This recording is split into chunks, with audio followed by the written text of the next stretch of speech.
Hey guys, welcome back to my channel. It's nice to see you. I know it's been quite a few months. COVID has been a crazy ride this past year and a half, just to say the least. But I wanted to stop in and say hello, see how you guys are doing. I hope you're all okay. Also, I wanted to give you an update on my White Capped Pionus Yoshi. So if you've seen my other videos, you would know Yoshi. I'll link up below the latest video of him sitting on my shoulder so you can see some more videos of him. But actually, Yoshi isn't doing so well right now. Excuse the plastic bags on the seat. It's in case he poops or makes a mess. I don't want the upholstery to get dirty. But yeah, Yoshi hasn't been doing so well. Yesterday, actually, I think he had a bit of a stroke. So in the morning, I heard him, what sounded like him falling off of his perch.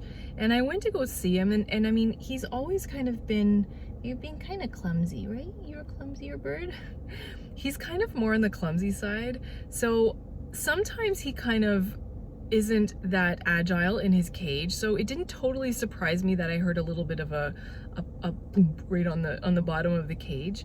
But when I went to see him, he was sitting there with his head tucked under his shoulder, and he never does that. If he's on the bottom of the cage, he's playing with his toys or something. So I came back to see him a few minutes later, and he had actually moved over to the corner of his cage, and he was butted up against the corner again on his left-hand side, and his right leg was outstretched and it was clenched but looking limp at the same time, and his right wing was outstretched, and actually it was rotating around, which was really weird. I have never seen this guy do that ever before. I don't know why he was doing that. Anyways, I went to go try and pick him up because I thought, this does not look normal. Either you fell for some reason and you broke your leg, or you hurt your ankle or something, or you're having a stroke. Actually, the first thing that came to my mind was he was having a stroke. So he did not seem, you know, if he was in pain or he was disoriented for whatever reason, you know, animals, they, you know, I mean, they'll bite. So he bit me, which is fine. I mean, he broke the skin, but it's fine. I understand why. So then I walked away and I thought, you know what, you don't look so good. I think I better take you into the emergency. So I went into the other room to start putting together his collapsible travel carrier. And while I was in the other room, I could still see him, but he started screaming, and he started screaming like a pain scream that I have never heard this bird scream before. I've actually never heard a bird scream like that before. And I wasn't touching him, but he was moving around his cage.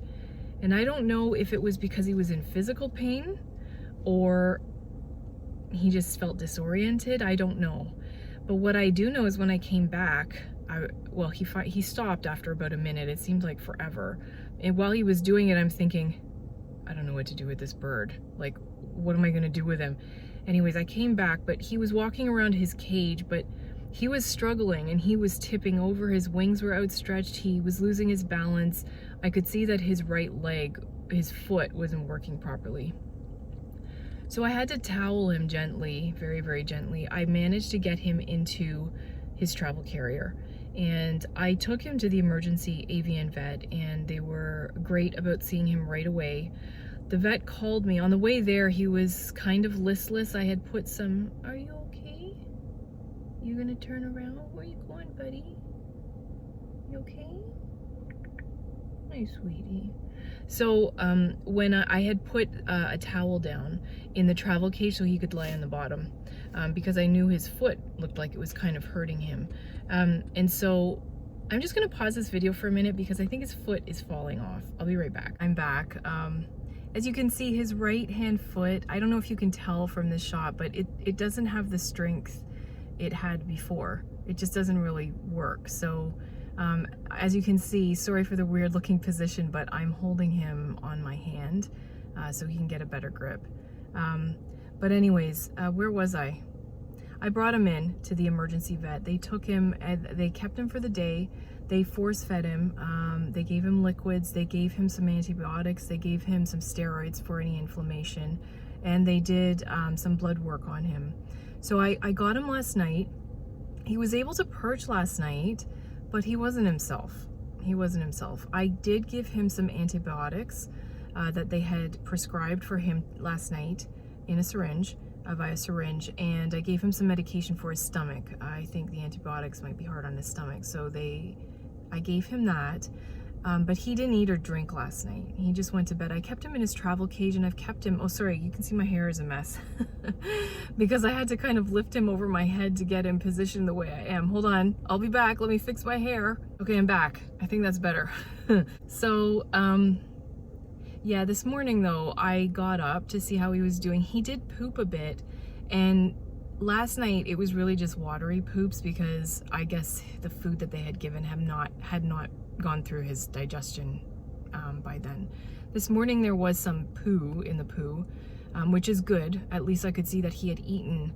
He was drinking, but I couldn't get him to eat this morning, and he just was not himself this morning. He tried to walk onto his water bowl, but you can tell that this leg is still not working properly, and so he started to fall into his water bowl, and I had to help him.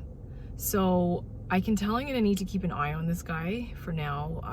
I'm going to rearrange his cage, put really shallow water bowls in there so he can't, you know, hurt himself.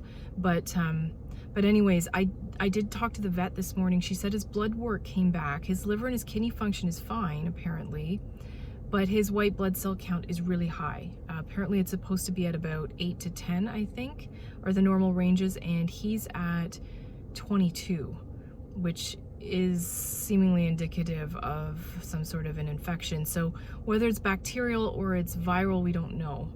And so the antibiotics, I took him in today. I just picked him up. They just finished force feeding him. They're crop feeding him. They gave him his liquids and his food. He seems okay, not okay, but he seems like he has more energy than earlier. I'm not sure if it's the food is starting to take effect already, or if he was just really jacked up because he was so scared, because this guy's a bit of a flighty one. He's so sensitive. Even for a Pionus, this guy is really sensitive, and so he gets spooked quite easily.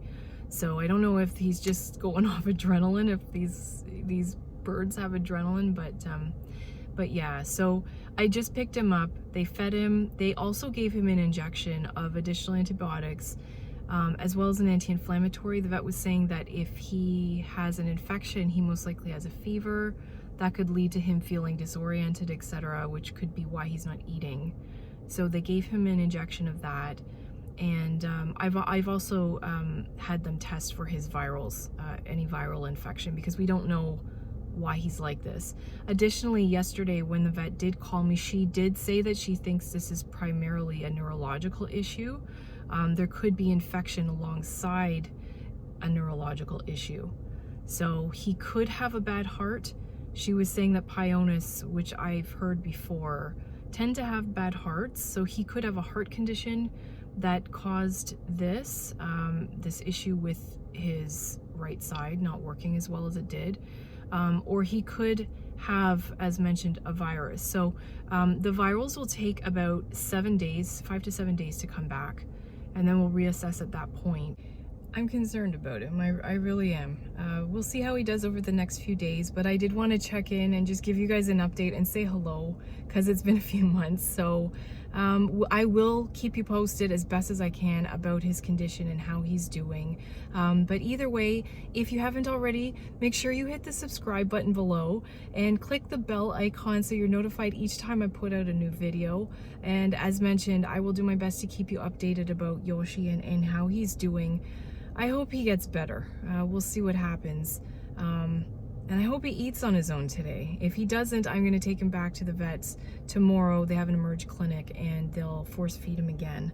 Hopefully it's just a bacterial infection of some sort. I don't know what it would be, but hopefully the antibiotics in the interim help him and he starts to feel better, along with the force feedings, and he gets his strength back and we get him back to where he was.